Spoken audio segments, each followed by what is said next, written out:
In the dim lamplight, a jumble of wires and wooden boxes. One caught my eye. I tugged open the worn fabric, revealing a heavy black radio tucked inside. The old wood case had two brass knobs, one for volume, one for tuning. The glass face was yellowed with age. "Only picks up one station," the woman selling it said, but it was the persistent hum that drew me to it. I brought the radio home. No matter the song or the podcast I played on my other speakers, I couldn't shake the feeling that something was missing. So I left them all behind and went to the kitchen, plugged in the radio, and it hummed to life with a satisfying crackle and a soft, steady hiss of static. The second knob had no effect. Turning, it did nothing. And just like the seller promised, it only picked up one station. But it wasn't a local channel, and it wasn't broadcasting music. All I could hear was a faint pop and then a single voice. "Did you know that dreams can predict the future?" she said. Her voice seemed to come from another time, another place. I sat down heavily on a stool and leaned back. As the radio filled the room with her soothing tone, I let the words wash over me. Maybe it was the speaker or the late hour, but as she spoke, I fell asleep. When I woke, the room was dark. The radio was still on, the dial stuck on the same frequency, and the voice continued into the silence. But sometimes our dreams can also warn us about the future. I wanted to turn off the radio, to break the spell, but something kept me rooted to the spot. When you dream of water rising, it means you need to pay attention to your relationships. If you dream of being chased, she continued, it means you're running away from your problems. I listened intently. Was this just an old radio, or was there more to it? The following day, as I went about my routine, I found myself paying attention to everything around me. I noticed the frayed cord on my headphones, the loose doorknob at my office. Suddenly, aware of potential dangers, I paused by the radio. The voice was back. If you dream of falling, it means you're feeling insecure. If you dream of fire, she said, it means passion and change. The radio emitted a warm glow, filling the empty room with comfort. Sometimes dreams can bring back memories. The voice seemed closer now, like a familiar friend sharing secrets. Dreams can take you back to the past, she said, and help you heal old wounds. I closed my eyes and listened as the voice wove its magic, promising a journey through the labyrinth of my mind. I decided to trust the radio and follow its guidance. That evening, as I settled into bed, I thought back to the events of the day, realizing that each item she had mentioned held a piece of my story. The fraying headphone cord reminded me of my neglect towards self-care. The loose doorknob symbolized the instability in my relationship. The worn-out radio represented a longing for connection. As the dreams began that night, I paid close attention. First, I found myself standing by a calm lake. The water was so real, I could feel its coolness on my feet. A sense of tranquility washed over me. Next, I was running through a bustling city, dodging obstacles and narrowly escaping danger. The feeling of being pursued intensified with each step I took.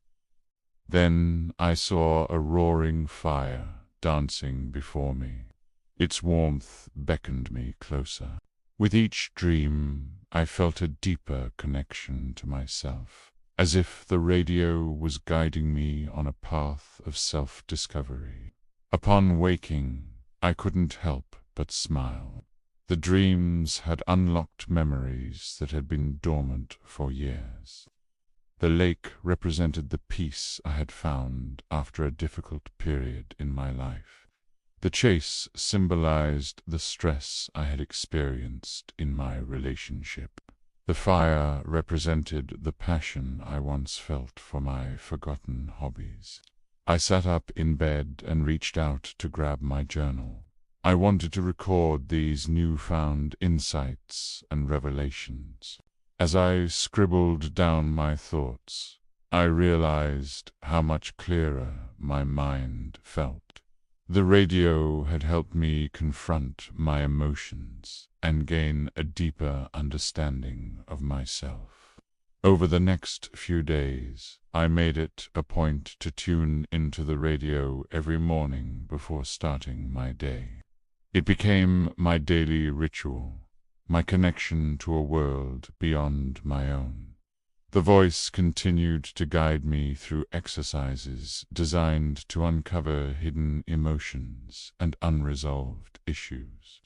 She taught me that my dreams were not just random occurrences, but messages from my subconscious trying to be heard.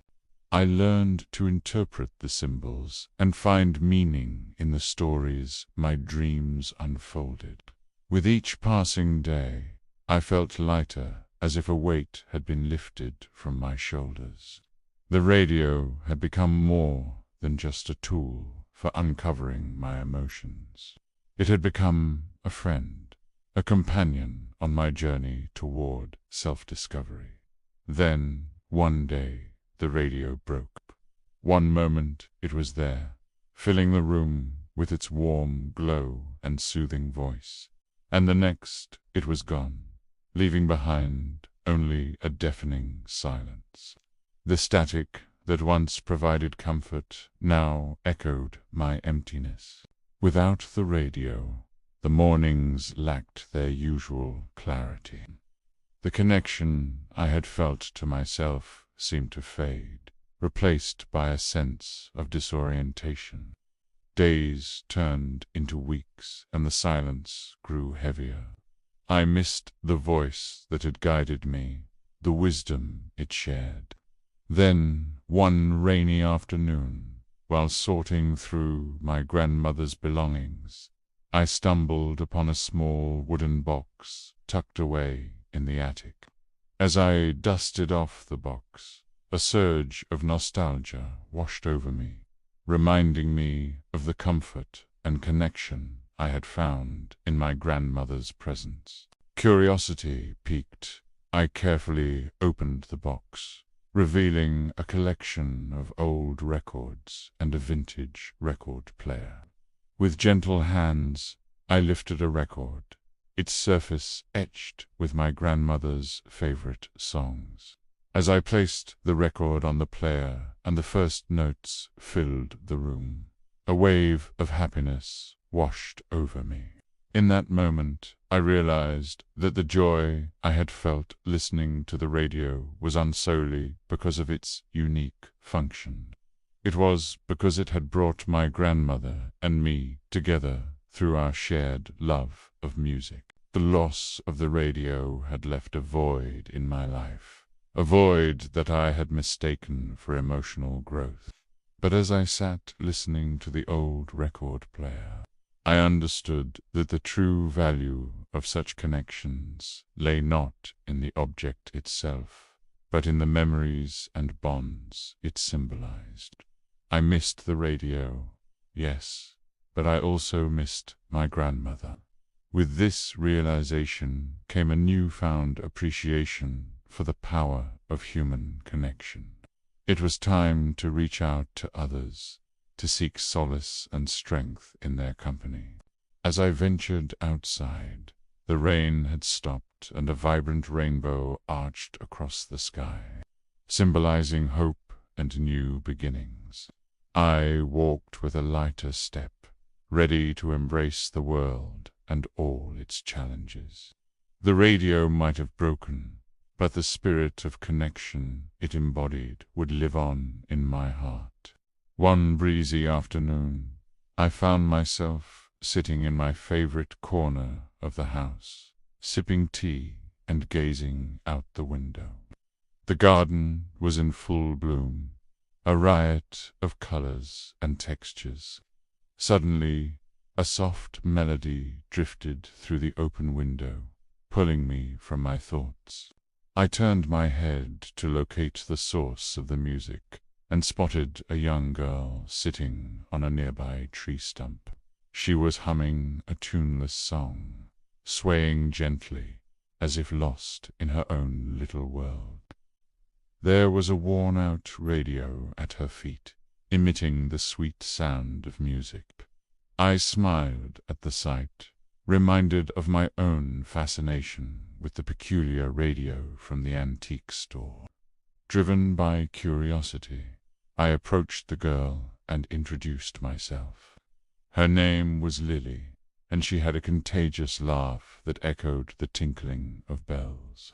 We chatted for a while, and I learned that Lily loved listening to the radio. She said it had a magical quality, a way of transporting her to faraway lands with just a turn of the dial. Her words sparked a longing within me to experience that magic once again. Together, Lily and I sat on the tree stump, listening to the radio. The music was a mix of old classics and new hits, and each song told a story, painting vivid pictures in our minds. As the afternoon wore on, I found myself enveloped in the music, my worries and troubles melting away with each note. It was a moment of pure joy and contentment, and I felt grateful for Lily and the radio for creating this haven of peace. When it was time for me to leave, I thanked Lily for the wonderful afternoon. We said our goodbyes, promising to meet again soon. As I walked home, the melody from the radio still echoed in my ears. I realized that the charm of the old radio wasn't just in its ability to play music, but in its power to connect people. It had brought me and Lily together, and it had led me back to the joy and wonder that music could bring. I knew then that my journey of discovery had come full circle. The radio had taught me that life was full of surprises, and that sometimes the greatest treasures were found in the most unexpected places.